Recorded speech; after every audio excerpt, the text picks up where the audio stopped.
There are things said in the dugout that never leave it. Not because they are secret in any dramatic sense.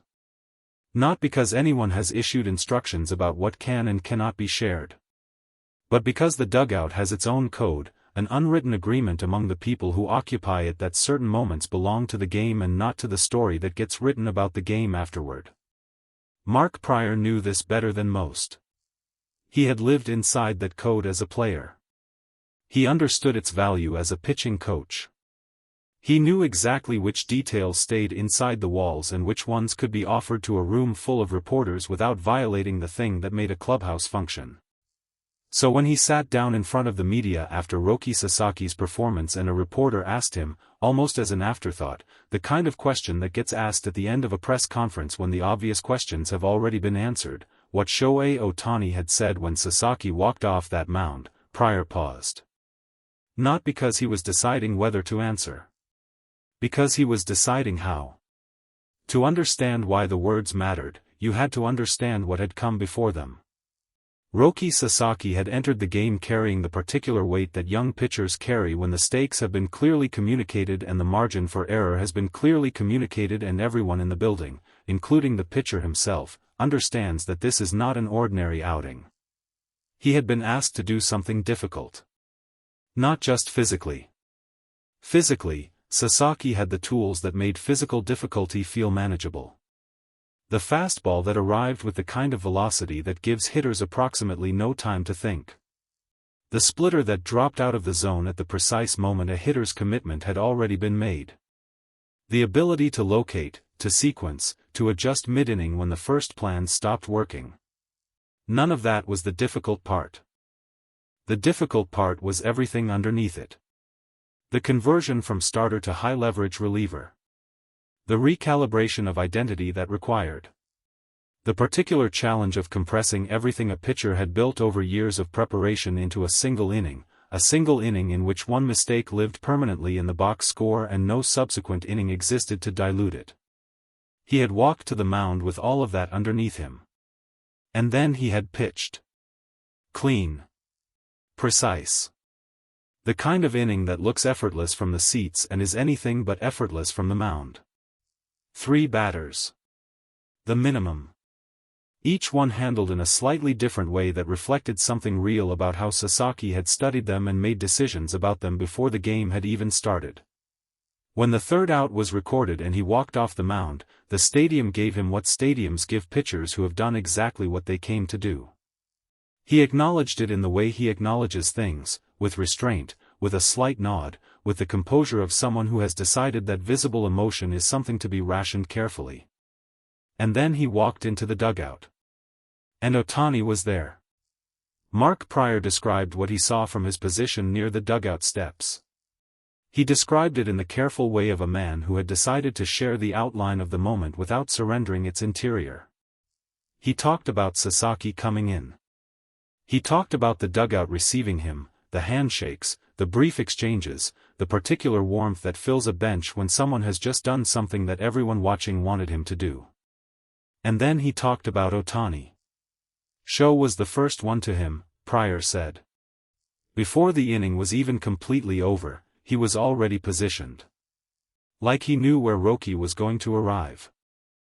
A reporter asked what that looked like. Pryor thought about it. It looked like someone who had been waiting, he said. Not anxiously. Just, ready. Like he'd been thinking about what he wanted to say since the inning started.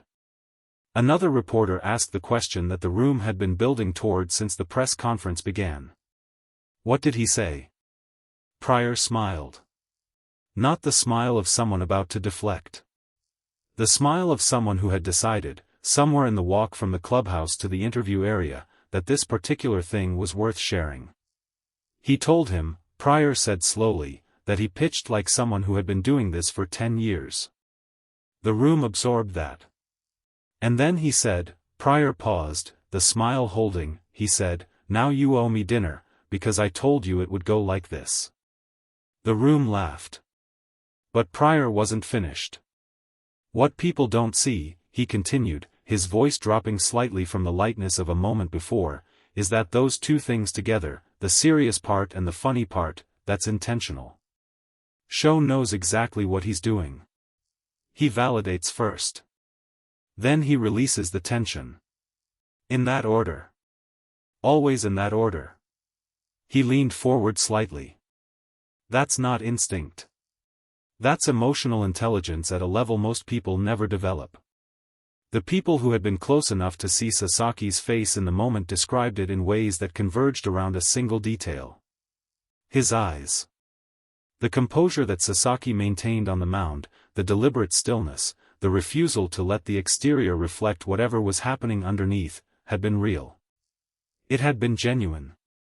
It was not a performance of calm but an actual state, achieved through preparation and disposition and the particular mental architecture that allows certain people to function at their best when the pressure is highest. But when Ohtani said what he said, something in the eyes shifted. Not dramatically. Not in the way that makes highlight reels or gets described in oversized terms. Just, something released. The way a muscle releases when the effort that was holding it has finally been given permission to stop. One teammate, speaking in the casual shorthand of a post-game clubhouse, described it this way: it was like Roki had been holding his breath since the 7th inning and Sho said one sentence and he finally exhaled. Another simply said, "You could see the inning leave him." Dave Roberts had watched all of it from the corner of the dugout. He watched it in the way he watches most things, with the divided attention of a manager who is always simultaneously in the current moment and 3 moments ahead of it. Part of his mind had already been calculating the next inning's requirements. Part of it had been processing the outing Sasaki had just completed. Part of it had been watching the interaction between his 2 Japanese stars with the quiet attention of someone who understood that what was happening in front of him was not incidental. It was the team working. Not the team performing. Not the team going through the motions of the post-game rituals that look like connection but sometimes function more like choreography. Actually working. The way a group of people works when the trust between them is real and the investment in each other's success is genuine and not dependent on whether the scoreboard is currently moving in the right direction. When a reporter asked Roberts about it later, he was characteristically measured. "Sho and Roki have something," he said. "You can't manufacture what they have. Some of it is the shared background, the shared language, the shared experience of navigating this environment in a way that most of our guys don't have to navigate it. But it's more than that. Sho looks out for him. Not in a way that implies Roki needs looking after, he doesn't. Roki is tougher than he looks. But Sho understands what it costs to go out there and perform the way Roki performed tonight. He understands it from the inside. And so when Roki comes off that mound, Sho is the right person to receive him. A reporter asked if Roberts had coached that dynamic. He shook his head. "You can't coach that," he said. "You can only be grateful it exists." The detail that circulated most widely in the hours after the press conference was the lightest one. "Now you owe me dinner." It traveled quickly, through the beat reporters who had been in the room, into the broader sports media ecosystem, eventually into the specific corners of the internet where Ohtani's following, which crosses language barriers and time zones in ways that still occasionally surprise the people who cover him, received it and reacted to it with the particular warmth that Ohtani-related stories tend to generate when they reveal something human and unguarded. The speculation about which restaurant was immediately widespread and entirely missing the point. Because the dinner wasn't about the dinner. It was about what Pryor had described, the sequence. The validation first. The release of tension second. The message that arrived wrapped in something light enough that it could be received without the weight of the serious part crushing it. Ohtani had told Sasaki, in the space of a few seconds and 2 sentences, that he had done exactly what a veteran would have done, and that the pressure was now officially over, and that life continued, and that life continuing included dinner. That was a lot to communicate in very few words. Most people couldn't do it. Most people would have chosen one or the other, the serious acknowledgement or the lightness, and lost something essential in the choosing. The ability to hold both simultaneously, and to deliver them in the right order with the right timing, was the thing that Pryor had been trying to describe when he said the words emotional intelligence and meant them in the fullest possible sense. Roki Sasaki spoke briefly before the reporters moved on to other questions. He was asked about the outing. About the transition to the closer role. About how he was feeling in the days and weeks since the decision had been announced and the adjustment had begun. His answers were honest in the way his answers tend to be honest, without excessive drama, without false simplicity, landing somewhere in the middle where the truth usually lives. "It's still new," he said. "I'm still learning what it means to prepare for 1 inning instead of 6. He paused. "But tonight felt right." A reporter asked if Ohtani had said anything after the outing that had stayed with him. Sasaki smiled. "A small one. The kind that arrives before the person has decided whether to share what it's attached to.